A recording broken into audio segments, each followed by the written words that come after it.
Sepisan ji iki ulun pangapura. Angka loro kita mbaleni keluputan aja takon dosa. Ulun pribadi kang bakal maringi pangkuman kelawan jeneng kita Manikmaya. Inggih, kula nyuwun pangapunten dene kapindho. Kita kudu maringake pelem pertangga jiwa lan jabu dipun nirmala. Gangsal 11 kilo. 15 kilo Bathara kuwi.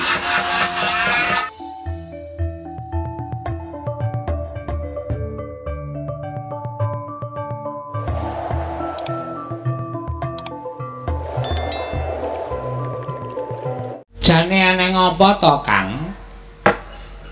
Tak sawang kok pirang-pirang dina iki Kang Togog ora jenak. Pendak-pendak tak jagongi ora tau paring pangandikan.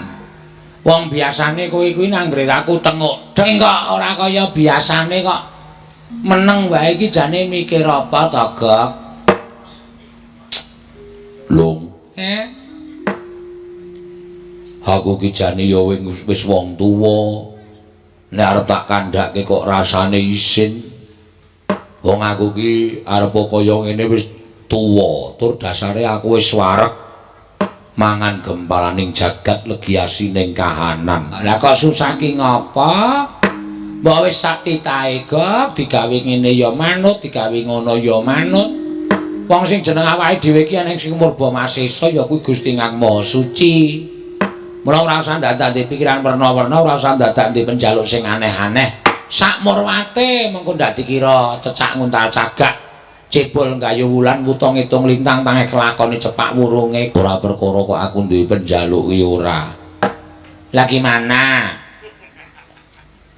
Aku ki wah piye ya lung ngarep ngrembug iki janjane sepele. Ngene tok tak gagas-gagas kok saya ngrantes nang pikir. Lah apa mulane omonga? Aku ki 3 dina kepungkur jemuah kliwon wingi. Kuwi aku ngimpi. Ngimpi apa? Dulurku lanang kok kayane pirasatku ora apik ya, Lung. Kose ngimpekke aku? Ora. Loh, dulurmu ki sapa? Wong nyatane kowe tak kancani urip seprono-seprene ya mung karo aku, ora karo sapa-sapa. Ngalor ngidul ya karo aku, gulang-gulung ya karo aku.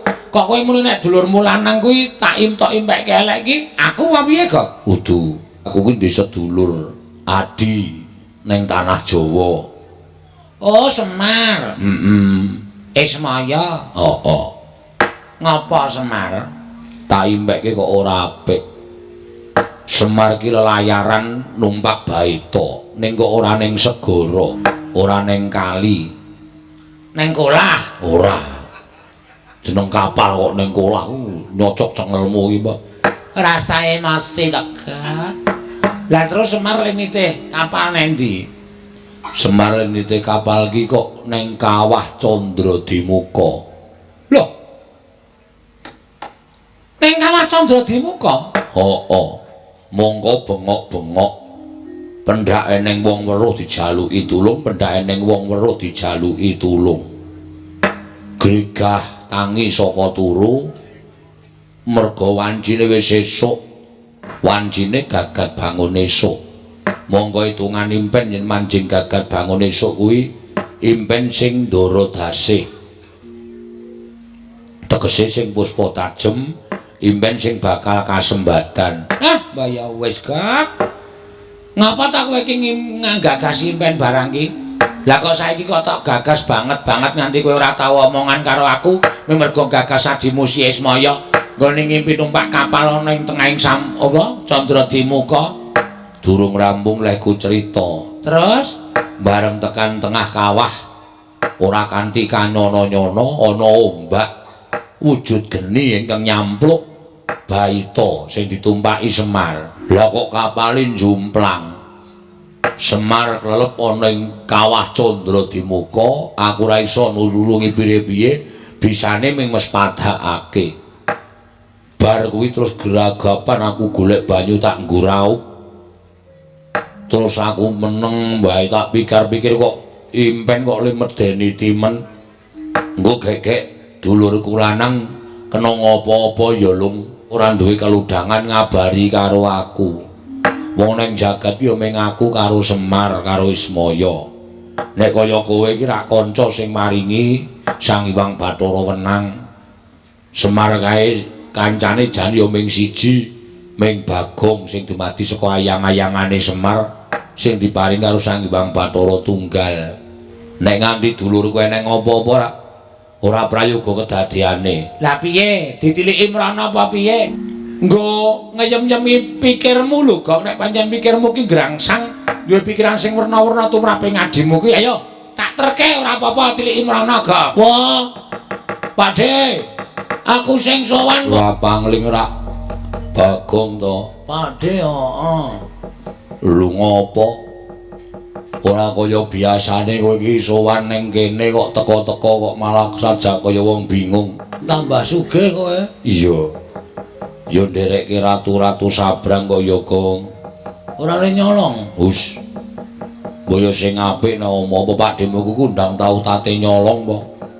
Ya syukur nek tambah sugih. Waduh. Nek tuku kapan nek kok di jam dinding gede banget kae. Mbok wis rasa tok gagas. Tapi wae gelem po kowe? Gelem. Ben engko nek bali gawanen. Tenan. Kae ming plastik. Jame ora obah, ya ming jam 5 terus. Oh, biyen nek upama dikeprokke kowe, apa? Wah, senengane kowe iki nek njaluk dikai nek diblakani nesu. Jam plastik kok diwenehke ora. Ora ngopo, eneng ngopo wak gawe tratapan pakdemu. Wah, ngopo? Aku amatur karo kowe, apa? Ya Ismaya. Heeh. Iki mau digawa nang kayangan. Njaluk Semar kaya nyembah karo panjenengane. Semar arep nyembah. Ning aku sing mengeng. Oh, aku ora tegel ya bapakku di ngonone. Ha iya, tur dasar ya tuwa bapakmu ro Bathara Guru. Nesu Bathara Guru ngetapke para Wadyabala Dewa. Wo. Krija Sang Bagong. Waduh. Dewa tak undurke kabeh. Kabeh. Mung siji nding. Sopo? Yang Madipati. Bathara Indra kalah karo apa jenenge iki Petro. Penyarian kalah karo Gareng mergo penyarian ora nggawa cap. Ayo Madipati arep njabuti wong desa. Nggon aku sikat-sike. Kalah. Kalah. Bathara Guru maju ngamuk. Nggawa apa jenenge? Apa wong kae pusakane Bathara Guru apa? Lah sing bentuke kaya ngopo? Sing pucuke telu lho. Cis Trisula. Nah, Cis Trisula. Aku Gareng Petro mundur berlindung di bawah ketiak bapak. Bapak wangsulan, Bathara Guru adreng arep mateni kabeh sing nang kono. Bapak muni sabar Bathara Guru. Nek kowe kepengin mboyong karo aku ayo, aku dipateni ning munggah ning kayangan aja ning kene. Nek ditonton piye akeh, kowe ora iso ngreksa jenengmu. Bathara Guru kok mateni Semar iki ra do. Lho, Bathara Guru kok mateni kakangne dhewe. Mula terus bapak duwe penemu nek ayo aku nek arep panteni ana ning kayangan. Dadi ora ana wong weruh, sing weruh ming dewa-dewa tur ora wani tumindak apa-apa mergo dewa-dewa do wedi karo kowe. Bapakmu muni ngono. Heeh. Bapak saiki munggah ning kayangan karo Gareng karo Petro. Aku kon keri ning donya, jarene kon ngerampung kene aku arep duwe gawe bangun desa. Weh, ngono ta? Heeh. Lah terus kowe mrene ngopo? Mrene njaluk tulung karo kowe wae to, Gok. Aku ditulungi bapak digobali apa? Sampeyan tak tuwa dhewe to. Jare mbiyen sampeyan karo bapak karo Bathara Guru ki kedadian saka telek. Us. Mau anu telek tenan plene ngendhok. Oh, iya. Sampeyan kulite, bapak putihe, Bathara Guru kuningane, ha to? Heeh, teleke dadi mbilung. Ana kuwi tulungi ya, Pak. Gong. Nek aku sing nulungi mengko ndak aku dikira wong tuwa sing melu-melu perkarane bapakmu karo Manikmaya. Lah terus? Aku ora iso nek kon munggah ning kayangan. Wow, aku nggo catet lho. Kok nyatet cangkemmu ya, Pak? Sik. Wah, mak teratap aku. Aku iki wong ora tau sembrono ya. Ku nek mencret terus nyatet cangkemmu tenan. Iki serius iki, nek ora gelem ngewangi anakku, ora gelem balekke bapak, asli tenan catet. Sik. Aku ora gelem ngewangi ning iki aku duwe cara. Caramu piye? Sing ngewangi kowe dhewe wae. Aku? Heeh. Jero kekuatanku apa? Ning ora wujud Bagong. Lho, wujud apa? Nek wujud Bagong ku ndak ketok nek kowe nulungi wong tuamu. Terus wujude kowe wujud sapa wae sakarepmu. Engko tak nedaya kekuatanku munggah ning kayangan kowe dadi wong digdaya. Yakin? Ya. Saiki kowe pengine dadi sapa? Aku sing dadekke kowe dadi sapa? Dosamu kok? Moh. Iki Ratu Angkara Murka kok dadi ya sing apik-apik. Dadi sapa? Milya. Setyaki. Mah, ndak jotosan terus aku gang. Ah sapa? Ora jane nek tok seneng iki pengen dadi apa? Nek Siwa iso ndadekke aku, njaluk dadi Raden Werkudara apa? Wah, mbok ora sing aneh-aneh, Gong. Kowe ki mung cilik kaya ngono kok. Berarti ora iso. Nek iso dadi apa-apa iso. Iso le iso ning Boyotriyane. Ora, catet cangkemmu. Yo tak dadekke. Tak dadekke wah kok lancamane ming cangkem terus to iki. Apike cangkemmu wae? Iso kemlebet kaya gendera e. Oh ya wis ben ora. Wis wani dadi Raden Werkudara. Wani, nek ketemu Raden Werkudara tenan kowe nanggung dhewe perkarane. Tak tanggunge. Wis, aku piye carane, Pak? Ngadeg. Ngene. Sedakep. Ngene.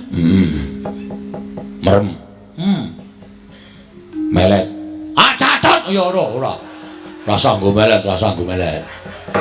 Tak cipta. Ya, tenan lho. Iya. Ngapusi atuhnya tenan. Ora. Dibuat jadi anjing saja kok. Kuwi borokan muni piye iki mau? Jangan kulit indasmu kowe. Wis tak suwunke ngersaning Gusti ya, muga-muga kasembatan panjang kamule. Dadi aku. Kok kaya tanganku tambah dawa, sikilku tambah dawa, guluku tambah dawa, apa-apa kok tambah dawa. Iki kok ya tambah dawa dhewe ya iki kok.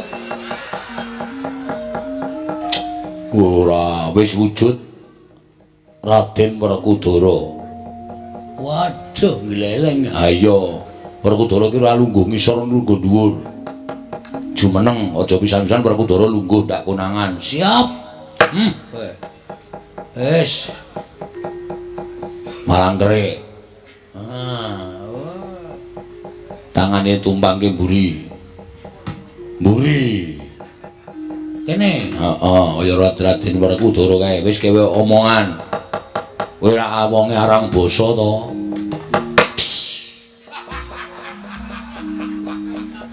Ngopo kuwi? Werkudara iki nek omong ngesese. Aku kaya ban gembos. Madhes ngono. Ngono. Wah.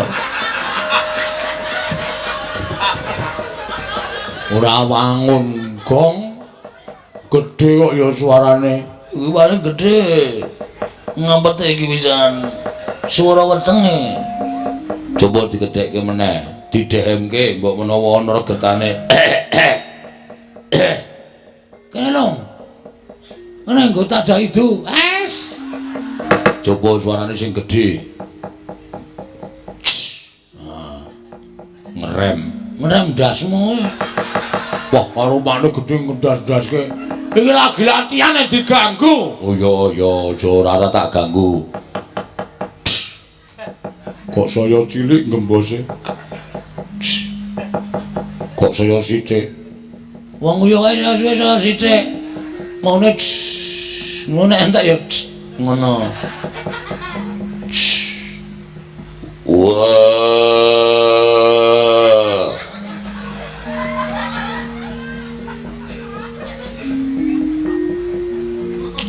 Jlimer,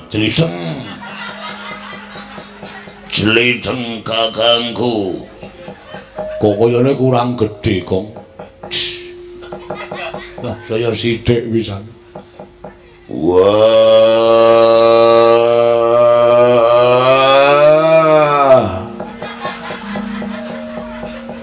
Jlideng kakangku.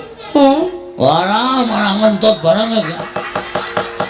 Angel dadi ganti wae Gok. Ganti Ndara Kresna wae. Moh wis ora iso wis sane kuwi ya kuwi. Waduh iso konangan ya. Bahasane biasa wae ya iso karmu. Wah, kuwi. Kuwi. Wah, ngono ta. Wah. Toko. Waduh, ketara lung ben modar. Konangan sing asli tutuki modar. Sing gandem. Wah. Toko. Jatuh guru. Tejo mantri. Nah, iki rada wangun iki. Aku aja watuk ngampet kok bajigur. Kangelan aku. Wah ya sakaremu ora. Wah. Ora nrimake ponokawanku. Semar Garek Petruk digawa ning kayangan. Toko nyilih cangkemmu. Warga ngopo to ya? Pengestana naga aku arep munggah ning kayangan. Medal pundi? Metu undak-undakan. Kayangan ora ana undak-undakane, kok ora dipasangi lip. Lip-lip napa ora? Pun kek Ndara Werkudara tindak teng kayangan matek kaji Bandung Bondowoso. Wega sebabe nek ketemu Rara Jonggrang aji-aji ora bakal mandi. Ngono iku aji-aji ampuh. Bathara Guru. Wah. Angel-angel. Iki aku nek njaluk ganti piye kok? Yo ganti-ganti ning aja ganti sing anu. Anu ganti Ndara Janaka wae. Oh iya. Guys, aku rekoso iki lho nggawa awake rekoso abote ra jamak-jamak. Wis aku tak sedekap. Yo, mulak-malik engko nek balik Janaka ora iso nyuwara nek malik meneh aku mau lho. Ora aku Janaka yakin sip. Oh iya. Ya wis tak dongake. Anu wae, nekula wae. Oh ya Janaka wis dah. Mlorok mripate. Mesake. Aku tenane ora positif gonta-ganti. Wis kok wis aku nganggo Werkudara rekoso e. Yo. Wis malik toga. Wis. Lam berjiwatan. Boyo mira boyo ingsun sun permak kathoke jin. Kowe iki dadi apa-apa ora wangun ya, Gong. Wis ngono kuwi wae. Toga pripun Ndara? Nah, lingguh ngisor Toga. Aku bendaramu. Walah-alah, ora sangger sura tak catut cangkem. Janaka kok nggo catut iki cara ngendi? Kiai Catut Pambelah Jagat. Pusakaning Raden Janaka Toga. Nggih. Pun gek minggat teng kayangan adi kula Semar dislametke. Iya Toga. Pamujimu tak jaluk. Aku njaluk kanggo syarat munggah kayangan slamet ana ingkang kudu dadi tumbal. Sinten kae borok mburi kae. Mbok lunga. Ku budal munggah marang kayangan Toga. Sing ati-ati ampun kados lari alit kula dongak-dongaki kasembatan penjangkane. Iya Toga minggira. Aku arep njoget. Oh nggih. Kakang Semar aja kuwatir aku ingkang bakal sumusul marang sira Kakang Semar. Tak slametke Kakang. Yen Kakang wis ketaton Kakang wis rumangsa duwe tatu sarta wis kedrawasan aja kuwatir. Mengko tak gawake oksigen supaya Kakang Semar tetep urip. Guru. Wiwit saka jagat budal marang kayuwangan, rasaku wis manjing ana ing rasa ikhlas. Tegese sak mangsa-mangsa pancen kowe mburu marang kesenengan, sak mangsa-mangsa pancen Adhiku Manikmaya wis ora iso dindakake. Nggonmu duwe rasa gething keburu sengit karo Semar nganti mentala arep midana kelawan Semar. Tak ikhlasake ning kaya ngarep. Aku saguh nyembah karo Bathara Guru sing angka loro yen sakwise aku nglakoni aku njaluk kowe utusan karo sawijining dewa anakmu supaya mudhun ana ing pringapus papan pernaya anakku Bagong maringna pelem pratangga jiwa jambu dipa nirmala men supaya kasembadan penjangkane anakku. Tiwas tak rewangi totoh kaya ngene ning nek kowe ora maringi apa sing dikarepke Bagong lah aku ya ora lila. Mula sing sak traju sing sak bobot ning tumrap kowe yen toto anggap bobote padha antaraning Semar lan woh pratangga jiwa lan dipa nirmala aku ora apa-apa. Dasare aku ya wis kewowogen urip ning jagat. Aku wis kewaregen nyawang marang polah tingkahe menungsa ingkang wis pancen wegah nampa wewarah nampik pitutur becik. Kakang Semar nuwun sewu. Jebul sasampunipun kula prapta wonten ing Bali Martya Kunda Manik. Ketingalipun wonten daya ingkang amalik dhateng pemanggih kula Kakang. Penemu sing piye? Ingkang sekawit kula menika tansah gedheng kaliyan Kakang Semar. Krana rumaos kula satunggiling titah ingkang boten nggadhahi tata krama kaliyan nalindraning para dewa menika namung Kakang Semar. Nanging sareng dumugi wonten ing Datulaya utawi Bali Martya Kunda Manik tumuli tuwuh raos tresna asih kelawan Kakang Badranaya mila sarawuhipun Kakang Semar wonten ing Kayiwangan boten badhe kula patrapi paukuman nanging malah kula rengkuh kados dene nalika kula lan Kakang Badranaya isih sami-sami gesang wonten ing Kayiwangan Kakang. Kuwi tenan apa piye?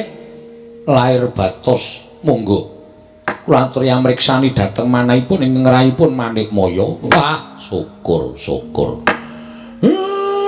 Ngono dewa ngelingake marang kowe Manikmaya syukur. Gusti wis maringi pepadhang kelawan atimu ingkang sekawit katon peteng, ingkang sekawit katon nglamuk. Ning bareng tekan kene kowe duwe penemu sing kaya ngono. Syukur. Lah terus apa pancen kowe ya arep maringake apa sing dijaluk dening Bagong? Bagong menika atmajanipun Kakang Ismaya. Ateges menika tasih kula warga kula piyambak. Destun menapa menawi kula mboten maringaken plemretangga jiwa jambu dipa nirmala ingkang saknyata kathah thukulipun wonten ing Kayiwangan. Menawi Bagong namung betahaken setunggal plemretangga jiwa lan setunggal jambu dipa nirmala, kula kinten boten ngelongi dhateng menapa-menapa ingkang mapan wonten ing Kayiwangan Kakang. Hatiku seneng Manikmaya. Ya ngono kuwi sing dijenengi nalindraning para dewa, adil para marta. Yen kowe duwe watekan sing kaya ngono kuwi janjane titah ki ora usah mbok surung-surung tok kon nyembah kowe. Mestine wis padha kanthi ikhlas lahir batin bakal nyembah kelawan kowe Manikmaya. Kencang marudaya pak pong syukur di menawi jenengan dika tumuli engket dhateng Purwadaksina kula nderek remen adi guru sampun ngrumaosi bilih menawi badhe paduka ketindakaken menika mujudaken satunggiling kalpatan sak mangke Kakang Semar mapan wonten ing Suralaya karangku kados dene kadang nalika paduka tasih sami sugeng wonten ing Kayiwangan. Kakang Rada kasinggihan mekaten tentreming para dewa mahanane ayeming para kawula rukuning para titah mapan wonten ing Martyapada di kasinggihan mekaten Kakang Rada. Mila ingkang saking menika Kakang sakmangke boten namung Bagong ingkang badhe kula paringi plemretangga jiwa lan jambu dipa nirmala nanging klebet Kakang Semar Nalagaring menapa dene Petra ugi badhe kula sugata dedhaharanipun Kayiwangan. Jernyatanipun Kakang Ismaya menika ugi tunggiling para Jawata Kakang. Matur nuwun nek kuwi tok lakoni kanthi ikhlas. Nalagaring dalem Pak. Petra pripun Pak? Arep diparingi plemretangga jiwa karo Jambu Dipa Nirmala. Wah, ayo iki to. Monggo jarine piyai pinter, sapa sing darep pelemper tangga jiwa Jambu Dipa Nirmala iki bakal kena lara luputing pati. Weh, dhewe ora iso mati. Wis ngrasake ya, Tru. Kaya ngapa ya rasane? Ya paling kaya pelem gadung. Aja sembrana Petro, pelemper tangga jiwa ki legine ora ana sing ngungkuli. Oh, kali pelem anu apa jenenge iki? Aromanis. Wah, legi pertok-pertok tangga jiwa. Kali pelem sengir. Wah, legi pelemper tangga jiwa. Kali pelem sing di blaster. Wah! Legi pelemper tangga jiwa. Kali pelem oh, dusipi to reng ora. Ya wis biyen mangkel aku wawe. Oh, urung tau ngrasake koyo wawe. Nah ngaten badhe kula aturaken Kakang. Ya. Nek kowe ikhlas ya tak tampani, tak pangane kanthi lega-legawane atiku menika Kakang. Sawetawis pelemper tangga jiwa lan Jambu Dipa Nirmala monggo kula aturi karahapi Kakang Semar. Ya matur nuwun. Nala gareng iki lho wis dimanggake karo pamanmu Manikmaya. Jambune ya wah mlenis-mlenis kaya ngono ya. Wah, ya jambu nek yahene iki jan embruk-embruk rasane. Nyenengke. Ha iya. Kuwi ditokon tuembel ya, Tru. Ha iya. Waduh, wah kuning-kuning kaya ngono, Tru. Aja rebutan. Ayo padha dipangan bareng-bareng monggo guru ya wis ngeparengake. Monggo Kakang Semar kula caosi kamardikan. Monggo Kakang Semar dipun rahapi sak sekecanipun Kakang Badranaya. Karena menika pancen wah nuwun sewu lho kula menika sampun remen panjenengan menika sedahipun sampun emut Purwadasina. Nanging sareng pelemper tangga jiwa Jambu Dipa Nirmala dipun dhahar dening Semar Nala Gareng lan Petruk. Lah kok sami bengok-bengok tumunten sami katriwandan boten eling Purwadasina. Nuwun sewu lho, nuwun sewu. Panjenengan menika sampun napus Rama kaliyan Ngraka piyambak. Inggih miyos Sanghyang Ismaya. Ngantos mekaten kedadosanipun menika dos pundi prawi mangke wonten tantrimanipun ingkang karya jagat dhateng tumindak paduka Adi Pramibana kula menika ingkang badhe tanggal sinten to Widi? Kakang Nrada. Prawi. Niat kula pancen mekaten. Krana kula tidha-tidha menawi Kakang Ismaya menika kula pejahi sarana pusaka kadewatan kula pitados boten badhe wonten ingkang mempan. Nanging menawi srana kados mekaten badhe kelampan panjangka kula sakmangke sampun boten wonten titah ingkang boten purun nyembah tuwin boten purun tata krama kaliyan pun Manikmaya. Sayekti lega manah kula dados dewaning para dewa. Wah, panjenengan menika sarak dewaning para dewa kok pakartinipun sados mekaten menika dos pundi? Angkara murka Budi Candala. Lah menika mangke badhe ngembet kawontenanipun jagat badhe geger amargi kaperbawan panas sumuk sarta kekiyatanipun angkara murkanipun Adi Pramesti Bathara Guru. Kakang Nrada sampun paring dawuh mboten badhe tumut-tumut, mboten badhe melu-melu. Kula sampun nyarujuki. Mila sampun ngantos kekathah anggen paduka paring pangandikan. Ala becik bener luput bungah susah Manikmaya ingkang badhe nanggel. Kula taleni pendika panjenengan. Nek ana apa-apa ampun sambat Bathara Nrada. Indra kluntun timbalan. Kakang Ismaya lan atmajane wis ora eling, bandanen tangane, kerincungen sikile. Papana ana ing pinggiring kawah Candra Dimuka, sak mangsa-mangsa mung kari glundhungake cememplung ana ing kawah Candra Dimuka. Hiris ati kula. Nyumuri pelampan kados mekaten menika kok melang-melang kaya ninggal jejabang wonten tepining Balumbak. Panjenengan sampun nindakaken sewiji-wiji ingkang ngregeti dhateng kasucen kayiwangan. Panjenengan sampun nindakaken sewiji-wiji ingkang damel kucem asmanipun Adi Pramesti Bathara Guru. Namung mbulu dhateng pepenginan ingkang nyatanipun menika mangke badhe damel srana anggen paduka badhe kejlungkuh wonten juranging kasangsaran lan kewirangan. Inggih, badhe kula tanggel. Panjenengan angel dikandhani kok. Upami dinten menika mboten wonten ing kemalsaken dhateng Kakang Semar ning hukum karma menika tumindak lho, badhe kula tanggel. Waduh dan tobat-tobat. Apa-apa kok didodo, apa-apa kok didodo. Monggo durung karuan wis kelakon. Lelakone kelakon ana. Imbal balike panjenengan mboten saged dodo dhateng kawontenan. Wis sampun. Assalamualaikum. Sampai iki kok. Kok risela matang kok didodok iki lho. Walah. Pukulun. Kula ingkang ngabdi pun satriya ing Madangkara. Raden Janaka, ya Raden Brahma Kumbara. Kula ingkang sowan ngabiyantara Pukulun. Gong. Iki apa iki?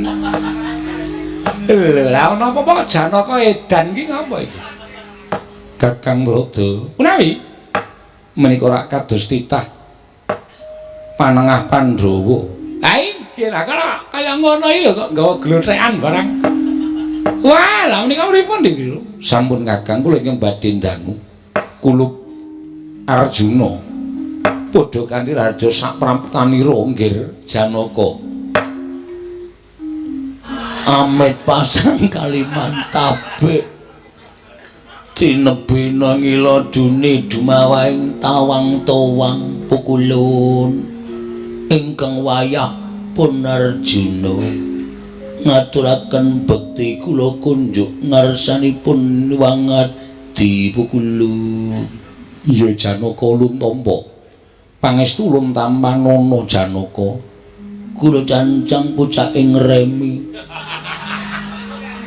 weni dumawaing wijang rumeketing werdaya saestu andadosaken cahya dadosaken Giri Patembaya. Iya Arjuna, Giri Patembayane sapa? Kula piyambak mboten mangertos Pukulun. Janaka wonten raja saprata kita. Pukulun Bathara Teka. Narada wilujeng niring sambikala bektos kula kunjuk Pukulun. Ulun tampa pangestu ulun tampanana nggih. Kula pundhingga jimat paripik dayanana ing kasantosan Pukulun. Ulun tampa pangestu ulun tampanana. Nun inggih Pukulun. Arjuna wonten dawuh Pukulun Bathara Manikmaya. Apa to sababe dening kita suwanana ing Kayiwangan? Mboten wonten sebab akibat. Ingkang jalari kula sowan wonten ing Kayiwangan namung nampi pelaporanipun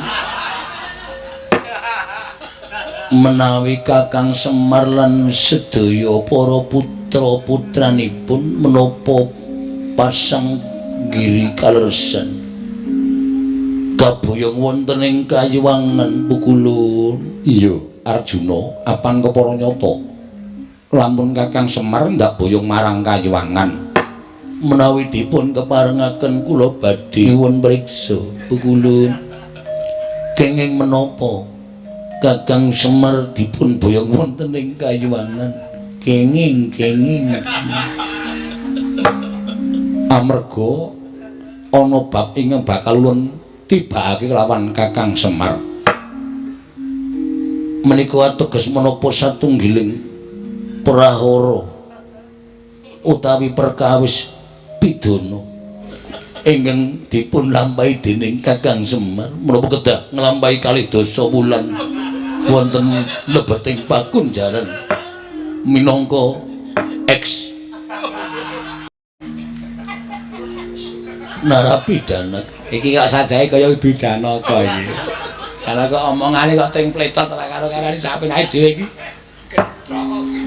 Menapa inggih mekaten Pukulun Arjuna wonten dawuh Arguru.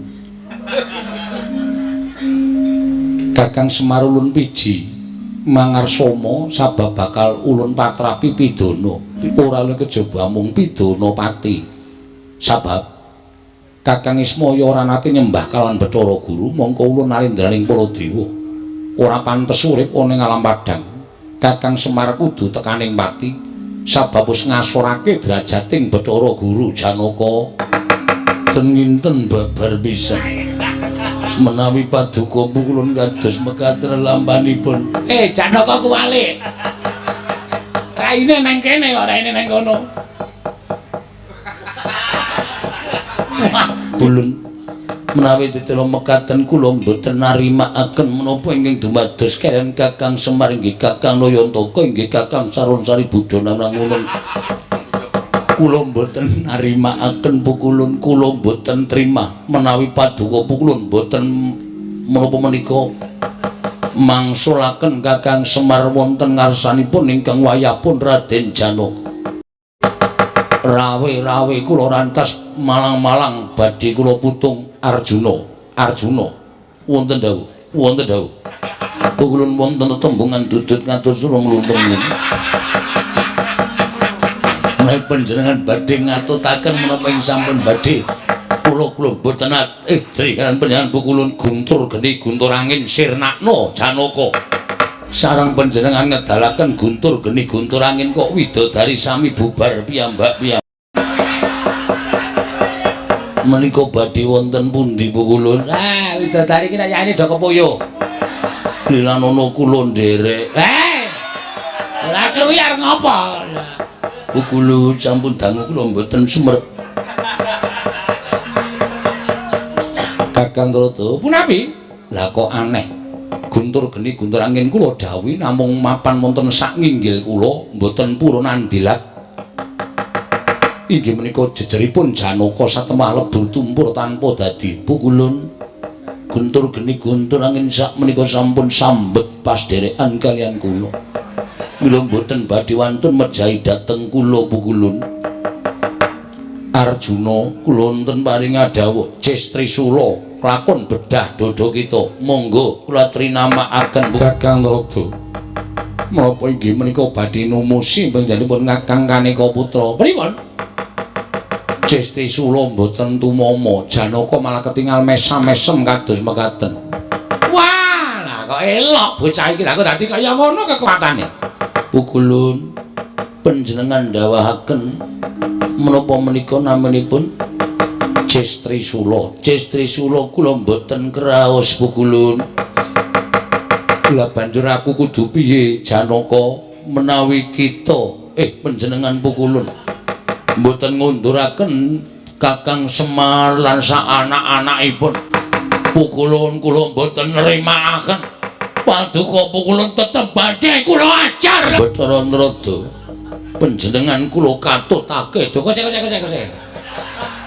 to aku ki ra melu apa-apa aku ki malah mau ngelekke Bathara Guru aja tumindak kaya ngono ning wis dipaido wis ora kena tak elekke aku ki dadi ra melu-melu oh inggih sampun pukulun kula nyuwun pangapunten pukulun ya ora dadi apa pukulun betoses lho dewa kok jaluki rokok iki dewa ki ora udut dewa ki memang jambut dewa Nirmala pelemper tangga jiwa ora udut mboten ses bringosen kok ora udut apa kuwi wong lanang apa ora jane kaya nyuwara pukulun coba kowe nyuwara aja gedhe-gedhe ning kaya swara biasane pukulun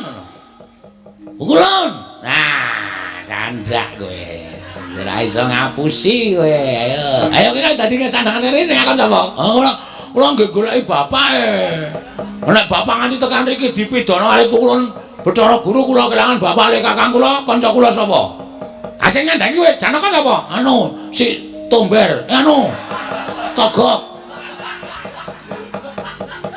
lah Togok walah sing nyandangi Togok ya nggih walah mula kok ya duwe kekuatan munggah ning kayangan pripun ning pukulun bapak kula teng pundi bapakmu ning pinggir Candra Dimuka ana tulungono dibanding karo pukulun Bathara Guru wah jan setan tenan kok Kakang Semar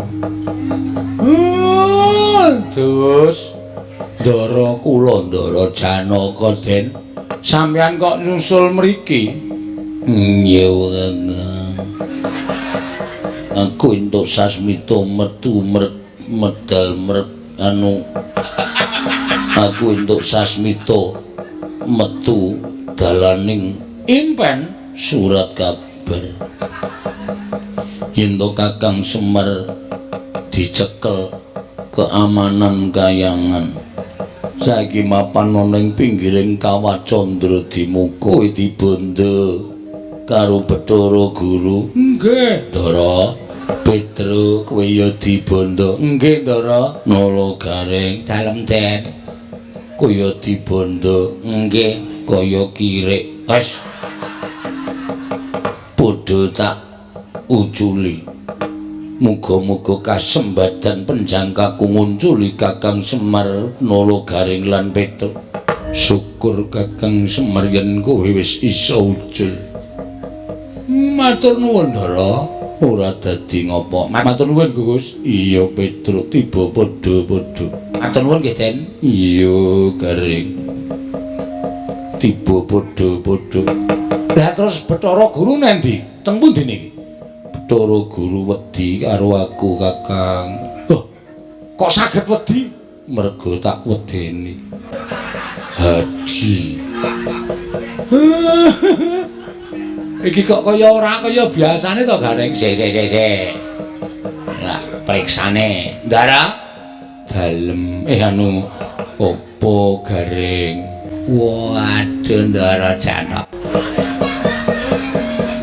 Truk sambat truk. Ayo bedhek-bedhekan aku ngerti kowe ya. Mbok tak rasa ngono rasa diambu wae awake. Wong bocah iki ora tau adu. Edian. Petruk kowe mambu apa? Mambu apa ambune kaya ngono kok. Pancen aku ora ganti celana dalem iki. Lah nggih ngene iki. Ndara, apa? Modiar kowe iki nduwer, Pak. Weh. Nek ora aku sing nglametke. Kowe iki ngono sandangane sapa? Hah? Kowe sing ngandangi sapa? Togok. Lho. Bapak budane kayangan mau, aku bingung terus sowan Togok. Ayo piye meneh? Iso munggane kayangan sirku mung arep nyelametke Bapak karo Petro karo Gareng kuwi. Matur nuwun nek ngono. Janaka kowe aja mudhun ning jagat. Keparingipun Iwang Pikulun kura-kura ninja kados pundi. Ngawur banget. Pulun rata dundang kura-kura ninja. Ora penak wae lho nek ngomong iki. Kowe lungguh nang Sela Kandawaru Binangun. Hah? Lungguh ning Dampar Kayangan. Lah terus mangke Pikulun Bathara Guru menawi marah. Iwang Pikulun maneh kaya iki nek cedhak ana ing jagat kae mergo wis kerepotan ra iso mikir. Tumune mengko mesti nyuwun tulung karo titah. Lah sing dijujuk ora ngono lho kejemu mung Pandhawa. Pandhawa engko munggane kayangan karo Iwang Pikulun Bathara Guru nek kayangan ana sing lungguh dampar matek wis ora arep piye-piye. Bener tumraping Pikulun Rada nanging bahaya tumrap kula. Kok bahaya? Menawi Pandhawa minggah wonten ing Kayiwangan ateges wonten Raden Janaka. Menawi ngertos kula wonten mriku Raden Janaka beto jemparing kula dipanah. Sampeyan seneng nek kula bolong awake. Aja wedi mung aku sing ngampi-ngampi karo kowe, wis rasa sumelang. Nek Janaka nibake panah karo kowe, mesti ora bakal temomo wong kowe iki lagi kesinungan kadedayan kaya ngono, Bagong. Oh, jangan sekali-sekali mengatakan nama Bagong. Siapa itu Bagong? Saya tidak kenal. Di sini yang ada Raden Gatotkaca. Keleru. Janaka. Aja kuwatir ayo Janaka. Monggo Kakang Rada kula dherekaken kecilikan ketara suarane. Rada gedhe. Monggo Kakang Rada kula dherek. Ngono ki rada wangun. Aku Dara. Apa? Lah kok dadi wis nganti suwe banget. Kakang Semar lan saat majani kabeh ora sowan Praja Ngamarta. Marata coba tak takoni Dimas. Yo. Apa Siadi tau paring pangandika ingkang natoni marang atine Panakawan? Nadyan aku ki wong bongol. Nadyan aku ki wong kau. Ning pendak-pendak aku guneman karo Panakawan mesti tak ati-ati aja ganti gawe kogel kagelan ati ning Panakawan. Kahanane Pandhawa sing nganti kaya mengkene merga labuhaning para Panakawan. Bener Yayi? Yo. Siadi dieling-eling apa tau tate paring mangandikan sing gawe kogel kagelan penggaling Panakawan? Durung. ning sing tak jubriyani mung adiku Jlamprung. Mergo panjenengane utawa adiku Jlamprung kuwi pendak dina srawung karo Panakawan. Mbok menawa ana tembunge sing ketrucut nganti dadi tatuning atining Semar lan sana-anane. Mula takonono. No, kula wonten maring adhem. Apa si Adi gawe kogel kagelan penggali Kakang Semar? Koko Prabu. Kados menawi dipun ngandikaken Kakang Mas Werkudara, sak saged-saged kula mboten badhe tumindak. Ing mboten sak mestinipun kaliyan para Panakawan. Jernyatanipun Panakawan menika Koko Prabu pirsa piyambak. Tansah anuntun dhateng gesangipun Pun Arjuna. Ya, muga-muga ora ana sing gawe tatu ati ning para Panakawan Werkudara. Kula ngaturaken bekti. Ya Kresna Luntama. Guru hakeku aku ngaturke bekti. Iya ya Werkudara ndak tampa. Kulun kula ngaturaken bekti. Arjuna. Ora kaya kadang kita kekarone ngaturke bekti kalawan panjenengan ulun tak tampa. Nanging ora kaya jeneng kita Janaka kebangeten. Nggon kita ngorek-orek marang pasuryaning para dewa. Apa bakal niat ngasahke kaprawiran? Apa bakal niat ngiyas sarta ngilani marang Bathara Guru? Wis gawe wiranging Manikmaya. Dina samengko ndhisiki laku lawan Manikmaya. Prapta ana ing kene. Apa isih kurang nggonmu ngena marang para Jawata Janaka? Estu mboten ngertos kenthang kimpuling lelakon. Pojok mlereting kahanan teka Paduka ndukani dhateng ingkang mayapun Janaka. Lepat kula menapa kulun kula aturi paring dawuh mangke kula badhe sagah anebus lepatipun Pun Arjuna. Kita munggah ning kayiwangan gawe wirang panjenengan ulun. Malah nalika semana kita wani karo panjenengan ulun sekecap padha sekecap tumilun tibani guntur geni guntur angin nanging eloke.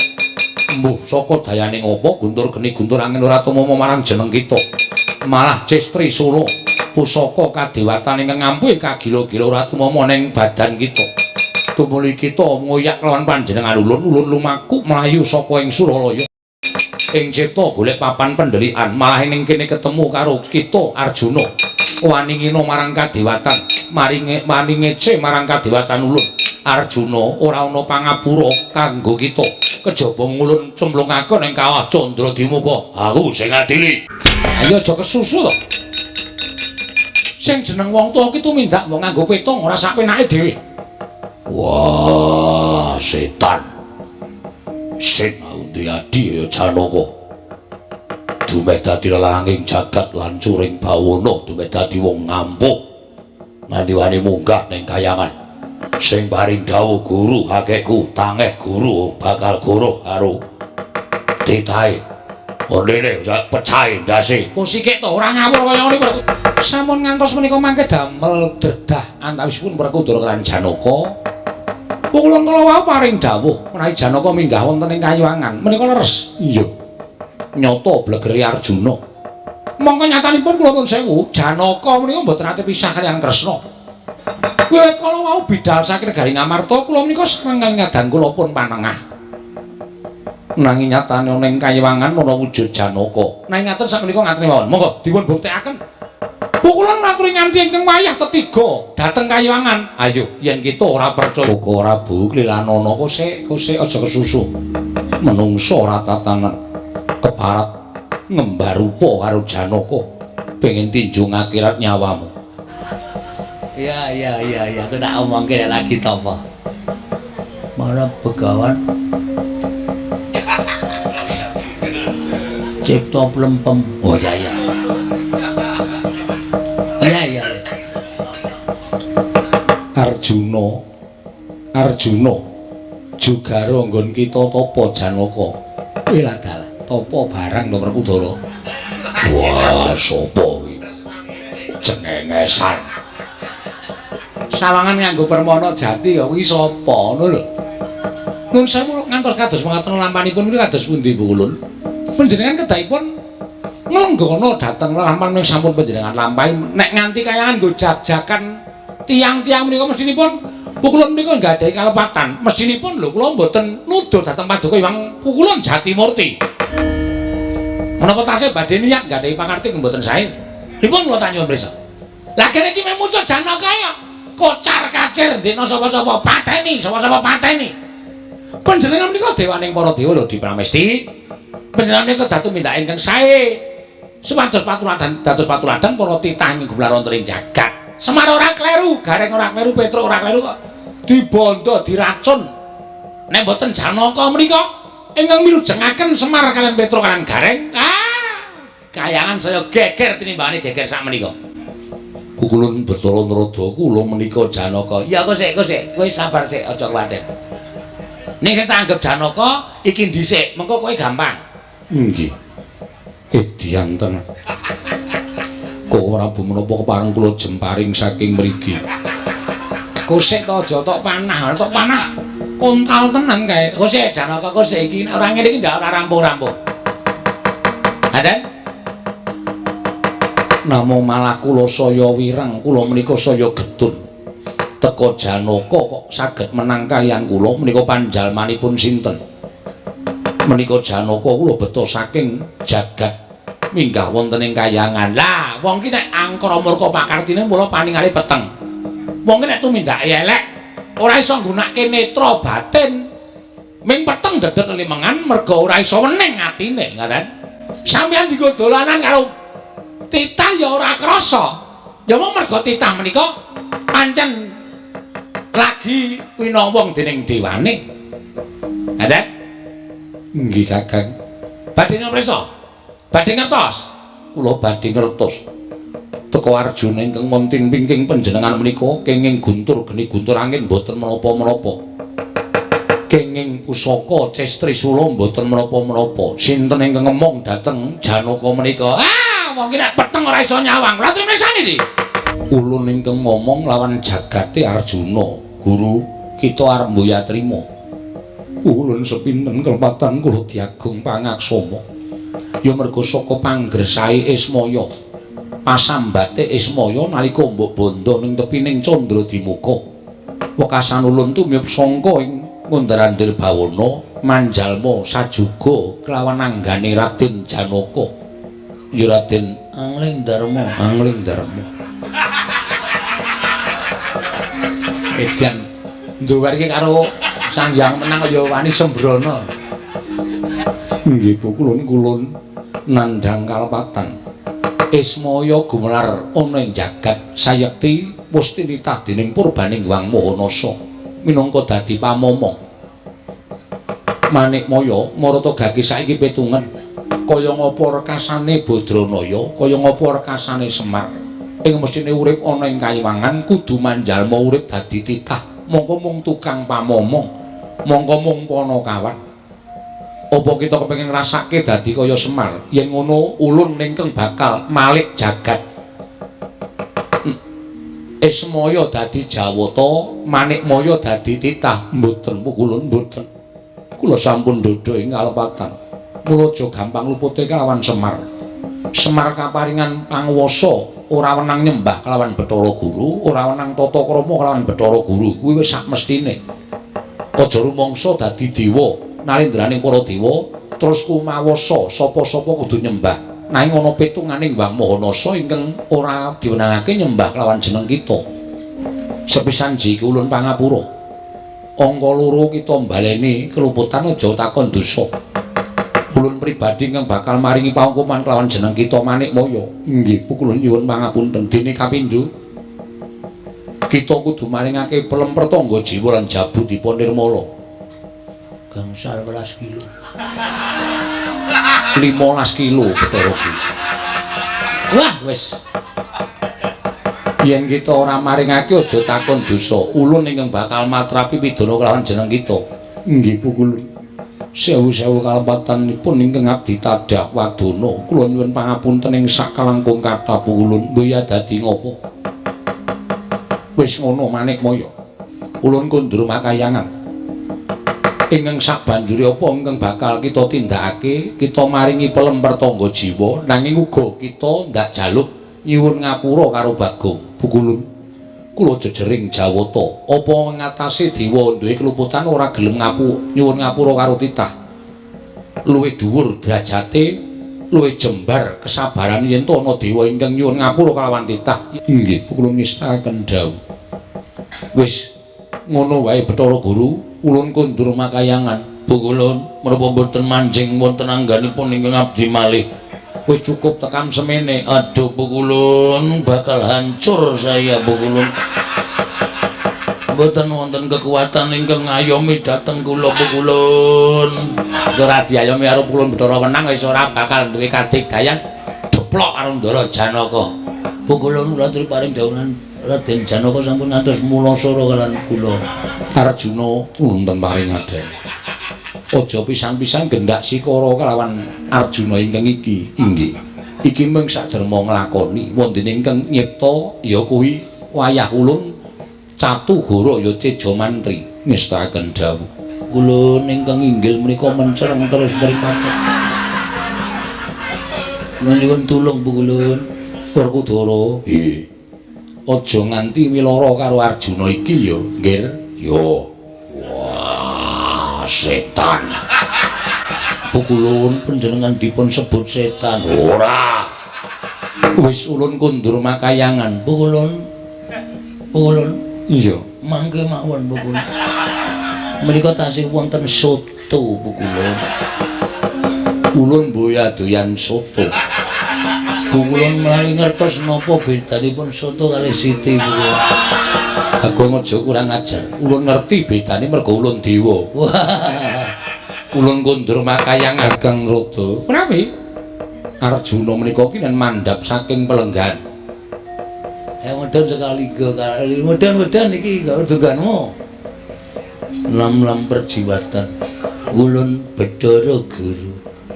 Kula ngaturaken sembah pangabekti kula kunjuk. Iya. Arjuna lumtampa. Kula bakal ulun paringi pelem pertangga jiwa lan jambu dipa nirmala. Inggih Bu Kulun. Koko Prabu Ndelolowati. Arjuna apa? Koko Prabu, kula kapangan panjenengan Koko Prabu. Iya Janaka iya. Raden Janaka rasuk diwangsuli. Bu Kulun. Kowe iki bangsa apa? Bu Kulun Sanghyang pendek dengkulmu kuwi. Kulun Sanghyang Wenang. Bu Kulun Sanghyang Wenang wis bablas kok dadak diceluk. Kula kecawe ajeng diajar kali Janaka. Ora. Kang Mas Jodipati. Oh. Kang Mas Jodipati. Nggih. Kula ngaturaken bekti kula kunjung nggih Kang Mas. Yo, tak tampa. Pangestuku tampan ono, arep nampani pangestu ora? Nggih Kang Mas. Rene nyedak rene. Sampun mriki mawon Kang Mas. Ngerti nek arep dikepruk. Wis ben ora. Bagong Salina. Lah salin piye? Wong aku mau ya mung digawe karo togok tenan tak cathut cangkeme tenan. Lah sapa-sapa arep dicathut cangkeme. Marai aku ora iso salin. Ulun puja bali kaya wingi ngene. Dan iki kok suwe banget to ming ngarsane kowe. Wah, sajake wulet tenan. Togok lek gawe jan tenanan iki. Nganti angel disalini. Ayo kesalin. Halo. Ngandel ora. Nek mau tok panah ra kowe getun to. Setan. Ngapunten nggih, Ndara. Soleh ora dibaleni. Omah guyu e.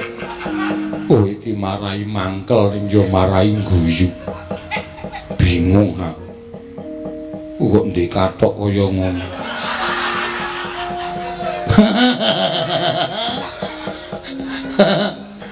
Ana iki gane sampeyan biyen dhisik lemu. Oh.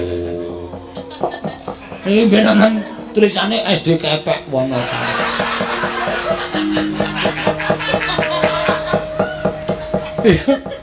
Aku gumun lho bocah siji kok ora kaya Gareng ora kaya Petruk jan. Rumangsaku ki jane kepiye to? Bagongan tampanono plempertangga jiwa jambu dipa nirmala kinarya syarat selana pambanguning desamu. 15 kilo lho. Iya. Lah mesra tekan 15 kilo barang.